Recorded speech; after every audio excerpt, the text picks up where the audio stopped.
For the vast majority of movies, that very first trailer is the most important piece of marketing that the studio will send out into the world. However, a lot can change between the trailer drop and the film actually releasing, and the marketing can quite often include footage that doesn't make the final theatrical cut. This is admittedly normal, but we very rarely hear the creators chime in and discuss exactly why this happens, but the following movies are the exceptions. I'm Josh from WhatCulture.com, and these are 8 movie trailer scenes removed for the right reasons. Number 8, Strange has a drink, Doctor Strange. One of the most crucial moments in Doctor Strange is of course the car crash scene. You know, the accident which results in Strange sustaining some life-changing injuries. It's an integral part of his origin story. Realizing just how critical this moment was then, director Scott Derrickson smartly removed a quick shot from the movie, one that would have completely changed the context of the scene. Per the movie's trailers, the shot shows a suited up Strange enjoying a glass of liquor while looking out of his apartment's massive windows. Had this stayed in the film, it would have of course implied that Strange's crash was caused by drunk driving, but Derrickson didn't want this to be the case. Rather, the director wanted the sole cause of Strange's accident to be his overconfidence, and so he removed any traces of the character consuming alcohol before stepping behind the wheel. Strange's whole journey is about him transforming from a selfish egotist into a compassionate protector of the universe, so having that same ego be responsible for his injuries was a good move to further reinforce why he needed a change.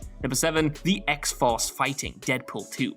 One of Deadpool 2's funniest surprises was of course the parachuting scene, which resulted in the brutal deaths of X-Force members like Shatterstar Bedlam and Zeitgeist. The reason it was such an effective gag though was because everybody watching just expected this new team of superheroes to become an ass-kicking unit, especially because the movie itself dedicated an entire section to Deadpool recruiting team members. Another reason it was so effective though was because we'd already seen footage of the X-Force fighting before in the trailers. This naturally built up the expectation that we would see something similar in the film. But according to the co-writer, these scenes only existed in the marketing to mislead audiences and make the death gag that extra bit funnier. The writer said, quote, "We had actors who were really generous and they were willing to shoot footage that they knew and we knew wasn't going to end up in the movie, but was only going to be in the marketing material. So we had Terry Crews out there fighting stunt guys, knowing that it was only going to be in commercials, and we did use it. It's in the commercials and it's in the trailers. It was all to help mislead the audience on this big gag. It was very elaborately constructed to make sure people bought it," end quote. And you can't say the ploy didn't work. The X-Force scenes received some of the biggest laughs in the movie theater, and it was partly thanks to this clever omission of footage that it worked so well.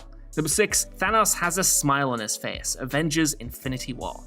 It's no secret that the trailers for Avengers Infinity War purposefully misdirected fans. That shot of a fully hulked out Bruce Banner charging into battle alongside Captain America, Black Panther, Black Widow, and Winter Soldier, yeah, that was just done specifically for the trailers, to make the actual movie even more unpredictable. But something from the trailers that was meant to be in the film and was removed during post-production was Thanos' line, "Fun isn't something one considers when balancing the universe, but this does put a smile on my face." Directors the Russo brothers explained why this line was cut in a chat with Josh Horowitz on the Happy Sad Confused podcast, with the reason being that it wasn't as appropriate for the story as the replacement line they came up with. They said, quote, "That was a scripted line for the movie that we replaced with another line that we thought was a little more specific to the storytelling with Gamora. I think he used to say that on Nowhere to Gamora when he emerged from the reality cloak as the ether exposed him, and I think we changed it to something that was a little more specific to the storytelling," end quote. The line that's used in the film now, of course, is, "Now reality can be whatever I want," spoken by Thanos when he decloaks from the ether's deception.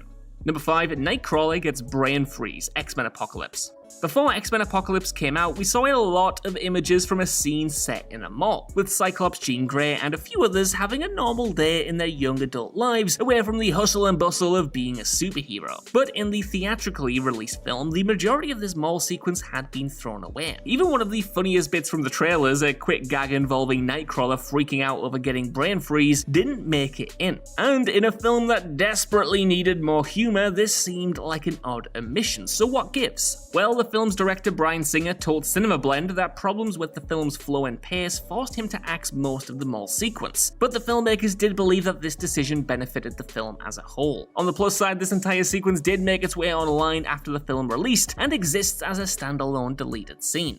Number 4. Jin Erso versus the TIE Fighter, Rogue One. The trailers for Rogue One contain many shots that didn't make it into the final cut, a result of the fact that the movie was heavily reshot and reworked quite late in its cycle. However, not every missing trailer shot was dropped because of the reshoots. Some cuts had other motives behind them. One such moment is a scene that showed protagonist Jin Erso limping towards the cockpit of an enemy TIE fighter, which was an eye-grabbing image that sparked a lot of pre-release conversation about how exactly the character would survive such a situation. Well, it turned out that all of that conversation was essentially for naught, as we never actually got an answer to that question, because while the shot did make it into the film, the TIE fighter had to be scrubbed out. Director Gareth Edwards opened up about this decision in a chat with Entertainment Weekly, saying that he couldn't include it in the film because it didn't have a place in the story, but the marketing team wanted to use it regardless. He said, quote, "It was something the marketing team fell in love with. We knew it would not be in the film. It's one of those things where all the trailers are put together way before the film comes out. It wasn't a specific part of the story," end quote. And in the end, it probably was a good thing that this was removed, because for as good as it looks, another small fight scene in an already action-packed finale maybe would have felt like overkill. Number 3.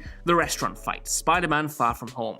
Spider-Man Far From Home had a lot to take care of. It had to address the earth-shaking events of Avengers Endgame, introduce Mysterio, bring closure to Tony and Peter's close relationship, and deliver a globe-trotting action comedy extravaganza that would hold up as an entertaining movie in its own right. With all of those tasks to complete and a limited amount of runtime in which to complete them, it's no surprise then that some stuff had to be cut, and one of the biggest moments from the trailers suffered at the hands of the filmmaker's scissors. The moment in question is an action set piece involving Spidey taking down some crooks at a restaurant. This scene had a lot of complex stunts and effects, so it was surprising to see no trace of it at all in the final cut. However, the reasoning behind the decision was sound, as director John Watts told Comic Book Movie, quote, "The restaurant scene was one of those things where it was a really fun scene, but it didn't really move the story forward, and we basically just wanted to get the kids to Europe as quickly as possible," end quote. Simple pacing issues were to blame here then, with the film possibly feeling too bloated during the opening 15 to 20 minutes. And considering that the important bits of the story do revolve around the school trip, getting there quicker does sound like the right call. On Maz Kanata Meets General Leia, Star Wars The Force Awakens.